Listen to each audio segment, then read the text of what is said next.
It's been described to me that Agatha is the gayest project Marvel has ever done. But Agatha is the gayest Marvel project yet. It's been described as the gayest Marvel project ever. Do you agree? I mean, I think it's pretty well. What is the most exciting about it is that that's not exactly what it's about. It's so Right. normalized, but yeah, I definitely think it is. We always said Agatha has had main character energy for sure. So this is a natural place for her to be. I play Sharon Davis, also known as Mrs. Hart. She likes to garden and she wears her hats. I play Lilia Calderou, and I am a divination witch. I'm the oldest witch. I play Jennifer Kale. She is the potions witch, and she uses a lot of power from nature and the environment around her to create healing magic. I play Alice Wu Gulliver. I am a protection witch. I think I can say that. She is hiding from the world, hiding from herself, and she's got some power she doesn't know about. What you need to know is nothing is as it seems. I play Teen, and Teen is a mysterious character. He's funny, he's very witty, he's a big fan of witches, and so him going on the witch's road is like his dream come true. I think, for fans who loved WandaVision, I hope that this show delivers the twists and the turns in a similar way. It's so funny. Agatha's so hilarious. And all the characters are really funny, but then it gets really intense, like switches on a dime. It's got everything. Well, it's Halloween time. It's scary and it's funny. And also, who doesn't love a witch? I think a witch is pretty rad. Thank you for letting me into your universe. I hope I never disappoint you, my darlings. I never doubted us for a second. Is Agatha all along the gayest Marvel show ever? That remains to be seen. There is definitely some gay virtue signaling that seemed unnecessary, but I'll get into that later. I will give a quick overview of what happened in case you decide you want to watch this yourself, then I'll break down each episode in detail. For starters, to understand what's going on, at least in the first episode, it'll make more sense if you've watched WandaVision and Doctor Strange Multiverse of Madness. Otherwise, you might be confused what's going on. If you have not seen those, then some of those events will be spoiled for you through this show, so you've been warned. Let's get to it. Agatha is still under the influence of Scarlet Witch's spell, which she is able to break thanks to the help of two unnamed characters, Teen, who Agatha is not allowed to hear his real name, and the other we'll call Blackheart, played by Aubrey Plaza. Blackheart has beef with Agatha, but it spares her for the time being because Agatha convinced her to let her regain her powers to make her more challenging to fight. Agatha takes Teen with her to help her get a coven of reject witches to help her regain her power. They are all untrusting of Agatha, but the witch's road will allow them to regain something they all have lost. The concept is interesting enough, but the execution is lacking. I will start with the positive. First episode does a real good job of building atmosphere of the town and the fantasy world Agatha is trapped in. I also felt the music did a great job of setting the appropriate mood for most of the scenes. Agatha and Team just have decent enough chemistry with each other at times. Catherine Hahn does fine enough when Agatha is pretending to be someone else, but a lot of the comedy falls flat, which included some intentional overacting which was cringe more than anything, and Agatha just seems totally unlikable at this point. The other witches are convincing enough that they do not like each other. The second episode got me a little more interested by the end when they start their journey, and I'm a little curious as to what the new journey holds. There is a rather long musical part that I believe is 3 minutes long, which is a little too long for me though. That said, I wouldn't say I hated this, but you have to get through a lot of boredom to get to the few gems in the episodes. Let's get to the breakdown. Episode 1 starts off with Agatha thinking she's a hard-boiled police detective and she's here to solve a murder that only she can solve. She speaks with a bunch of the other people that appear in her vision here are from WandaVision in the neighborhood, which honestly I did not remember because I did not rewatch that show before I started watching this. It kind of becomes more of a revelation later on in the episode. And as she goes on and goes through this, she discovers this dead body which seems to hold a lot of sentimental value to her, but she has no reason why.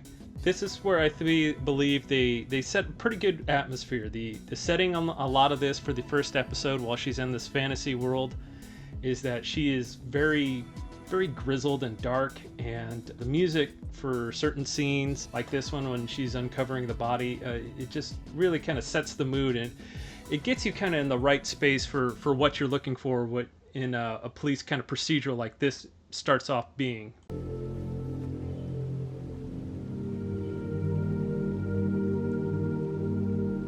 Who are you?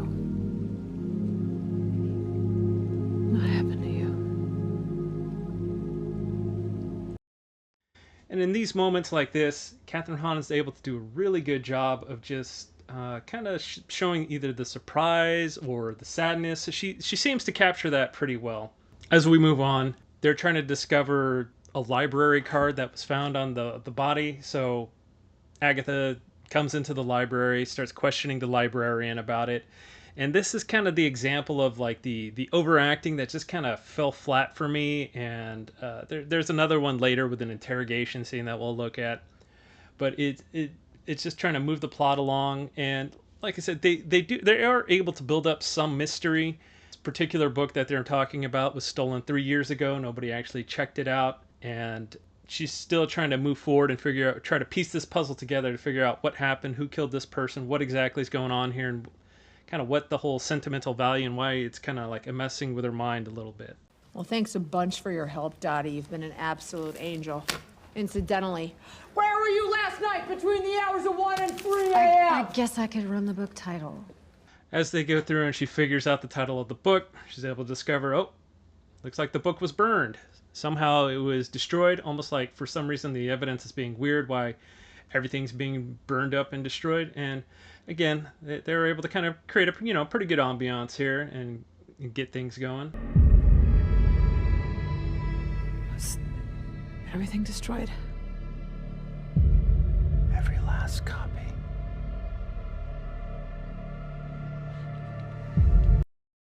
So again, they're able to build up a decent enough mystery. Still, nothing's really happened. Just things are moving on. And like I said, I kind of appreciated that part. That kind of got me into it because I'm into criminal procedurals. I was into Law and Order for the longest time, well, Special Victims Unit. And at this point, this is where we're introduced to Aubrey Plaza's character. No name's given. There's only a description she decides and calls herself that says she has a black heart, and thus the name, why we're calling her that. But she appears to know what's going on, what's happening to Agatha, and is kind of prods her and asks her, why she's doing what she's doing. Agatha doesn't like her for some reason. She can't quite put her finger on it. They just have these interaction that's it's not a lot of substance there. It's just very okay. They're just trying to move the plot along. Agatha's focused about the story, and Blackheart here is just trying to get her to realize that this is not her life. It's been a long time. What are you doing here? My job. You want to take control of my investigation? No. If you want to be in control, you can be. As the investigation moves along, Agatha is able to put together that some clues, and this one in particular, she's able to use the first letter of each one of these to kind of start to put her in the direction of the Darkhold, which was the power that she had and used, but then was turned against her by the Scarlet Witch, and which kept her imprisoned. And as she kind of pieces the clues together, again, they're giving you little pieces, nothing too dynamic, but like I said, some of these parts were just interesting enough to, if they kind of kept it like a procedural mystery going on, at least for a little while, I really appreciated it.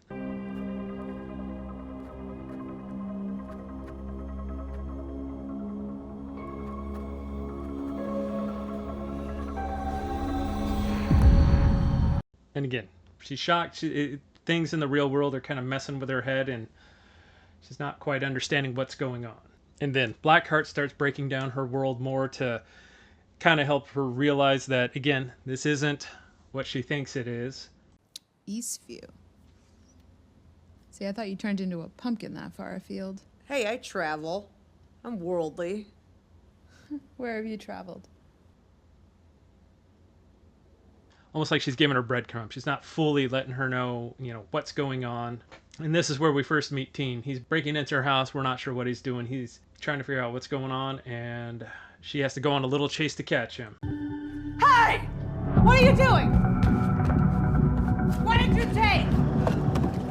Oh, you gotta be kidding me. Don't move! Freeze! Here we go. Oh! Crap. Oh. Hey, where are you? Now, I don't know about you. I'm 40 years old. Just falling down on the ground without being hanging from a frickin' ceiling hurts me enough. So this kind of fall here made me go oof whenever I saw her falling, because she's got to be at least as old as me, if not older.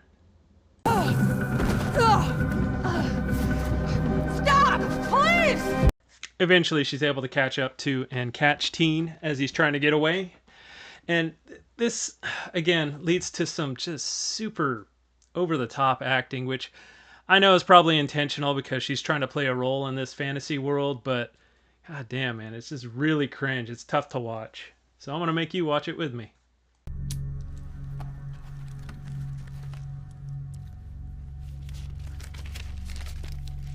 Asleep in bed. Total loser? Or totally lying? Let's find out! And again, this is where Teen starts to break through with Agatha and let her know that she is losing it. Because when she shows him these pictures of what she sees as a dead body, he tells her they're just flowers. And eventually, this whole interrogation room, she looks to a mirror like, hey, where's my partner? Why do you keep looking at that painting? It's not a... Exolve hunc feminam de fixum. Teen winds up making a chant, and then the next scene, we're going to be going to the morgue. And the morgue here is where Agatha is going to make her realization about what's going on, and that the person who put this spell on her is finally dead.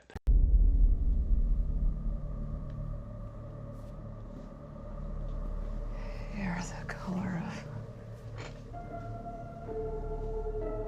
scarlet.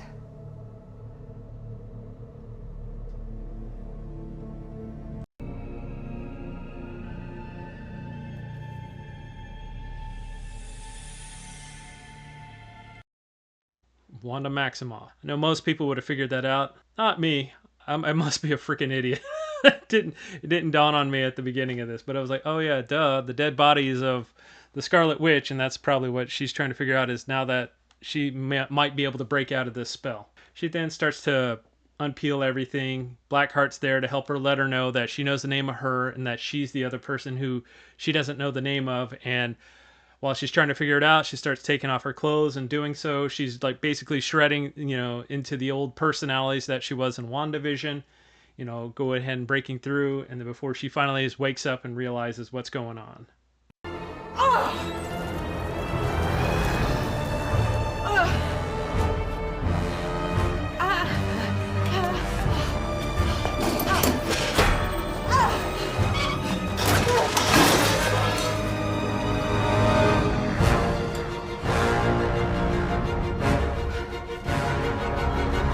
So Agatha, now that she's finally realized that she's out of the spell, she's back into reality.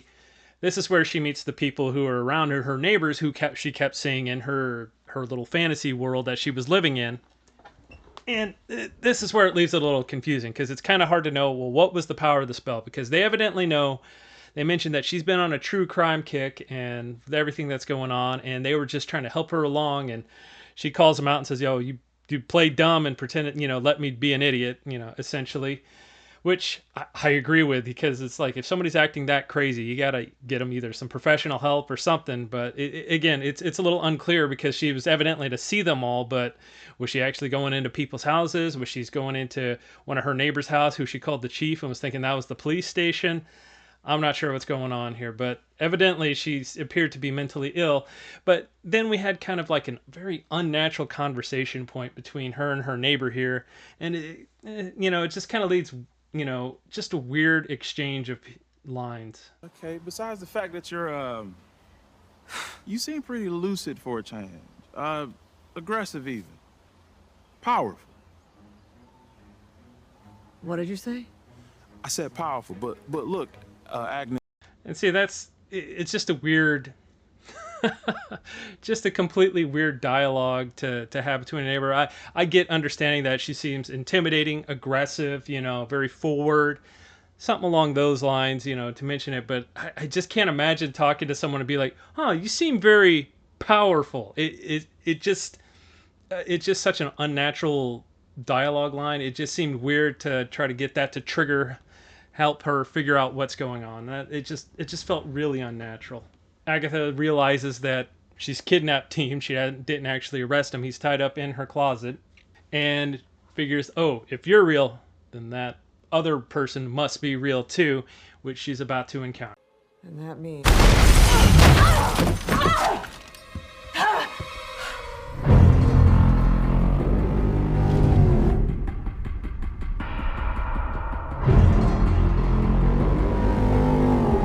And then this leads to Agatha and Blackheart fighting.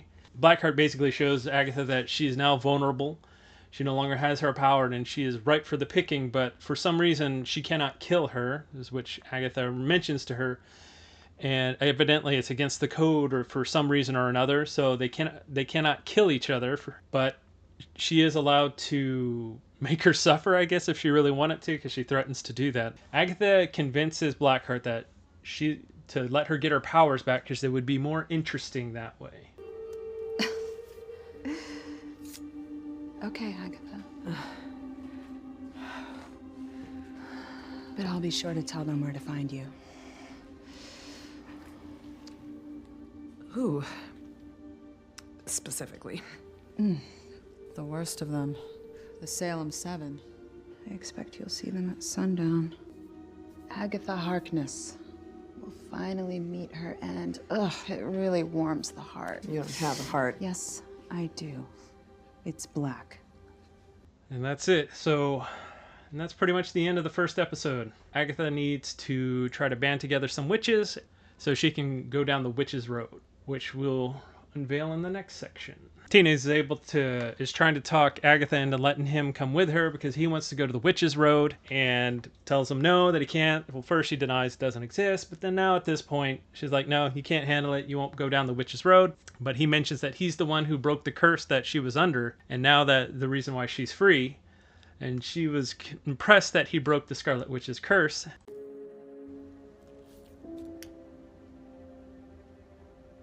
Who are you? My name is...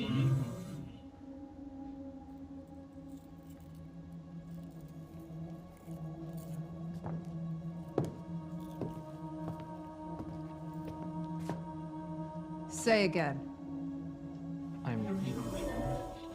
And then she is convinced to go ahead and let him come along. Her seemingly wanting to use him for some reason, and him wanting probably to use her for some reason. Now they're setting out to try to get a coven of witches together. They're stopping by a fortune teller to see if she has any witchy characteristics, and see if she can help them. And this is a moment where, with Catherine Hahn, when she was pretending to be other people, she had a little bit more charm and charisma when she was acting as these characters, and even somewhat a little bit goofy. I occasionally chuckled. I mean, there wasn't really anything super funny in these episodes, but they did get me to chuckle a couple of times. His daddy recently passed, and we miss him something awful, and we surely would love to commune with him today. But to be quite frank with you, what is top of mind is the location of some gold bars he may or may not have buried. They came up with a fake story as to why they're seeing the fortune teller, see what she can divine. And Yes, that's it. Thank you. Thank the lady. Would you please, Buford? There's something else. You've been under the influence of another. Someone you hurt. They took your agency. For 3 years. It's not the first time your witchkin betrayed you. But you survive. In a way few do. In fact, it's why you're here. And I am not interested. at this point, they realize it's Agatha. She wants nothing to do with her. And for some reason, this particular witch has Tourette's. Not looking for right-minded witches, as it happens.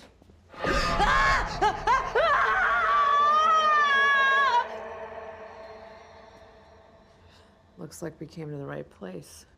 So I'm guessing this particular witch has clairvoyance, and even though she does not want to participate at all, somehow, for some reason, she gets interrupted, jots down a list for her for the name of all the witches on it. And this particular witch also seems to be on it, this clairvoyant, and so Tourette's witch here is going to have to participate, or has the opportunity to participate in this Witch's Road, which she doesn't want to do with her rightful mind. Again, Agatha says that she's down on her luck, and she could use her witch powers to where she won't get evicted, and she could be something more again. Next witch they come across is the potions maker. This particular one is also down and out and in particular troubles. And again, you get to see a little bit of the teamwork or chemistry build a little bit between Teen and Agatha. This witch is a bound witch, and I guess cannot use their magic powers anymore, and they're trying to get unbound, but they can't think of any other way to do it. And they believe the Witch's Road is dead end, and that you will end up dead doing it. Teen is able to come in noticing that what she's currently doing, which is like selling candles, and there's a lot of people who are using her products who are getting hurt and injured, and she's under a lawsuit with at least 800 people, and so getting her witchy powers back could be something to her benefit, so she could, I guess, either get out of that situation or make some real products. We as a group don't do well in courtrooms. The charge has a surprisingly lenient penalty, just like payouts and maybe like 5 years in prison, but 800 counts of it. Starts to get a little lifey. Oh, wait, so you're magically bound and you're about to get literally bound. None of this pedestrian drama would be an issue for a powered-up witch. Now, while she's trying to go out and recruit these witches, she keeps getting these weird, ominous presences. There was a crow encounter, and this particular one is going to be a rat in a food court. The crow one worked all right, but seeing the one in the food court here, the music does all the work here, because it just doesn't really have a spooky setting.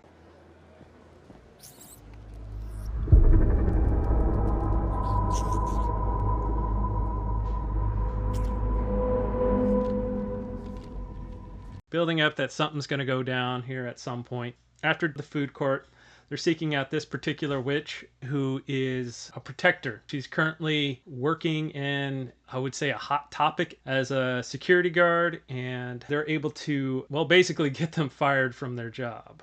I know I have an aesthetic, but what are we doing here? Run. Run. Run!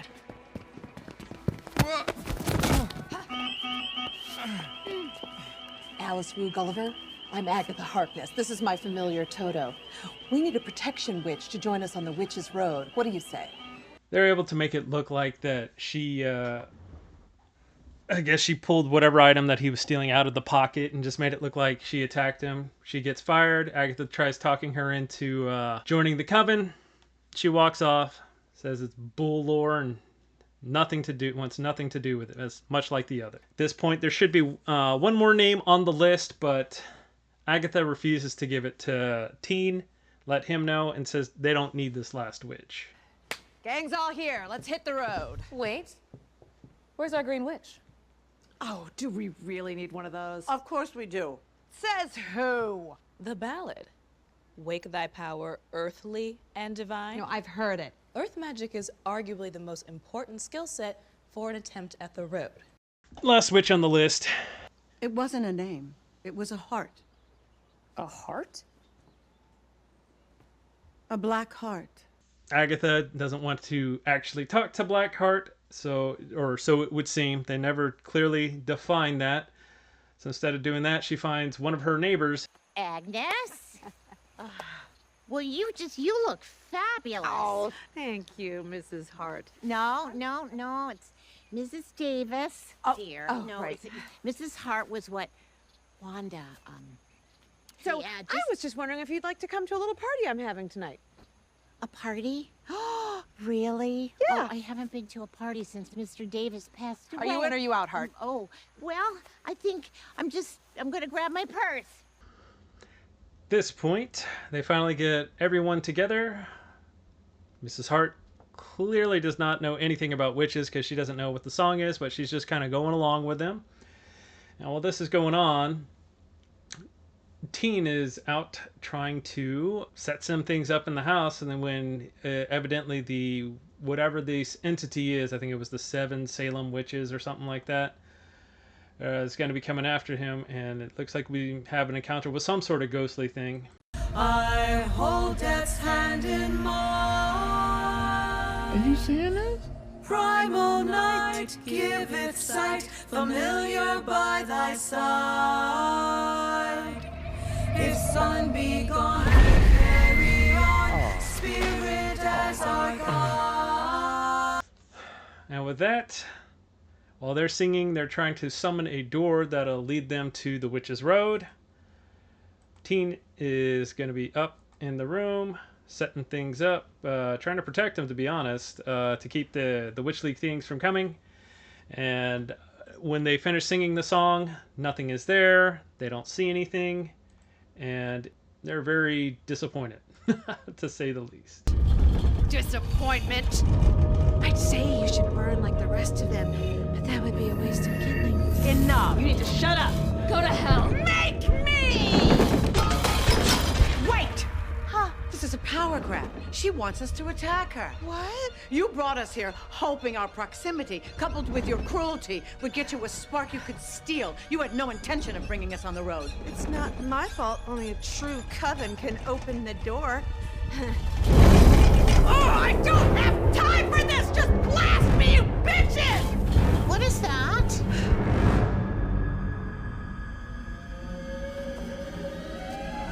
And it looks like they've summoned the door. The creepy creatures are outside. They ransack the house. They run through it. Teen comes down. He's the first one through the door. And at this point, this is pretty much the end of the episode.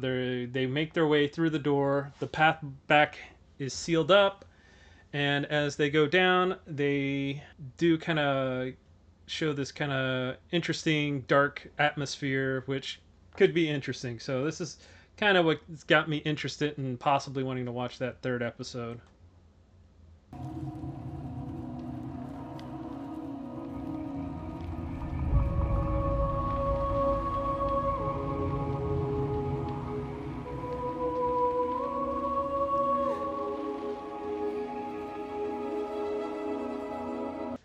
I will admit, like I said, all in all, this show, it's okay. There are some moments. I like some of the mystery build-up from the 1st episode, but other than that, there wasn't a lot much going on in there, other than the fight scene that happened, which was okay. I mean, look, it's a TV show. I'm not big on special effects and things looking, super realistic, so I'm okay with practical effects, things like that. That stuff doesn't bother me, but story-wise, there's just wasn't a lot gripping you. I mean, there could have been something there. It's just, I don't know. It just seems to be difficult.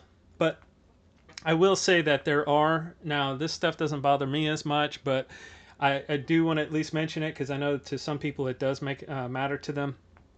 But there is some virtue signaling, things like that here. Especially for stuff that I think that could have just been revealed later on naturally. There was no need to force it in early. The scene where Agatha and Teen are driving in the car, his phone rings, name on it is Boy F, seemingly short for boyfriend. And it just seemed like that was really not necessary for the story. It didn't call him up again. He hasn't called. I mean, granted, maybe it's a payoff for later in the show for when you see him, but at this particular point, it really doesn't matter. I think if he just had a boyfriend later on in the show, it would have been just fine. It would have been no need to kind of push it out at this point. Like, yes, he has a boyfriend. It felt more pandering than anything than just something that, just naturally occurred in the story. Sorry. He worries.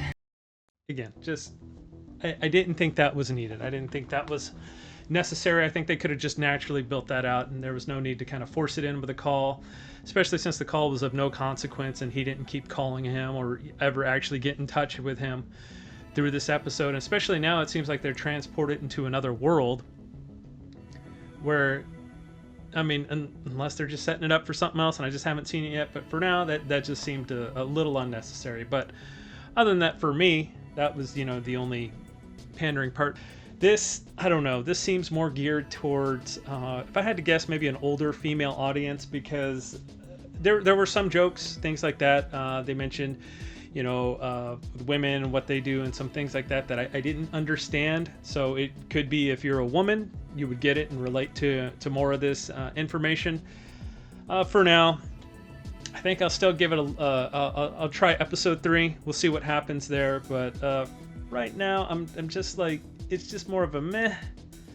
Nothing, it's not like egregiously bad, but it's not really captivating.